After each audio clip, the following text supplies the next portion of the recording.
साथियों नमस्कार, कैसे हैं आप सब। एक बार फिर स्वागत है आपके अपने YouTube channel Kaushik educational updates पर एक नई अपडेट के साथ। साथियों आज बात करेंगे कोर्ट में हुई सुनवाई के बारे में कि क्या उसमें रहा और रीओपन क्यों केस किया गया था। तो साथियों रीओपन केस ये सोशो इकोनॉमिक का जिस पर फैसला पहले रिजर्व रखा गया था।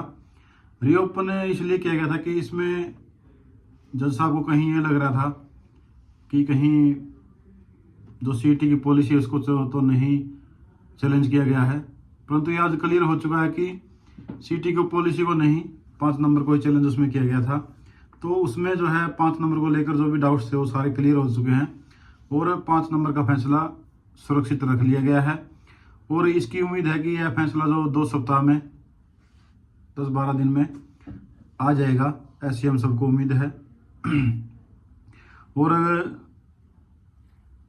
ग्रुप 56 के लिए जो अगली डेट मिली है वो 30 जुलाई मिली है। बाकी जो 57 का है, डी का है और ये टीजीटी का है वो सारे फैसले रिजर्व रख लिए गए हैं और अब उन पर केवल फैसला ही आएगा। जो भी बहस होनी थी वो सारी पूरी हो चुकी हैं, कंप्लीट हैं। अब केवल फैसले की बारी है, वो 10 से 12 दिन या 14 दिन में फैसला आ जाएगा। और साथियों टीजीटी में जहाँ तक सोशियो इकोनॉमी की बात हम करते हैं तो वो केवल नोटिफिकेशन जो एडवर्टाइजमेंट है उसके हिसाब से दिए गए हैं। देखिए 5 नंबर मिलेंगे या नहीं मिलेंगे इसका फैसला जज साहब करेंगे। इसमें मैं अपनी राय रख दूं कि नहीं मिलेंगे या फिर आप लोग ये कहें कि पक्ष में है विपक्ष में है, तो ये तो जज साहब ही जो फैसला सुनाएंगे उसमें ही निश्चित होगा मिलेंगे नहीं मिलेंगे। लेकिन टीजीटी के लिए ये पॉलिसी नहीं थी। 5 नंबर की पॉलिसी जो है वो केवल सीटी के लिए थी, ऐसा एजी साहब ने खुद माना था। उस समय जो पिछली सुनवाई हुई थी 21 की थी, जो 21 मार्च को सुनवाई हुई थी, तो उस समय हम कोर्ट में ही थे। जज साहब ने खुद माना था कि टीजीटी के लिए पॉलिसी जो नहीं थी, केवल सीटी के लिए जिसमें ग्रुप सी और ग्रुप डी है उनके लिए ही जो पॉलिसी बनाई गई थी। वो तो साथियों देखने वाली बात होगी कि फैसला क्या आएगा।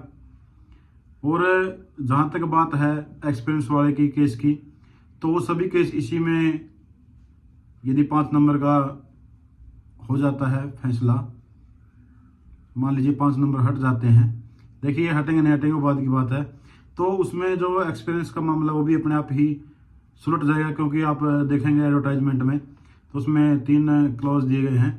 पहला है एक्सपीरियंस का, फिर वीडियो का, सोशियो इकोनॉमिक का, ये 3 दिए हुए हैं कि यदि उसमें से 5 नंबर हट जाते हैं तो ऑटोमेटिक ही है। आज आपने वकील साहब को भी सुना होगा कि वो हट जाएंगे, लेकिन उसकी जो एक प्रोसेसिंग है वो ज़रूर फॉलो करनी पड़ेगी, उसके बाद ही जो उसमें फैसला होगा।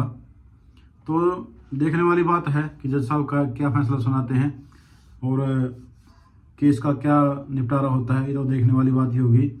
तो साथियों आज की वीडियो में इतना ही। अपडेट देने में थोड़ा लेट हो गए थे, थोड़ा सा बिजी थे। जल्द मिलते हैं एक नई अपडेट के साथ, तब तक के लिए साथियों नमस्कार, जय हिंद।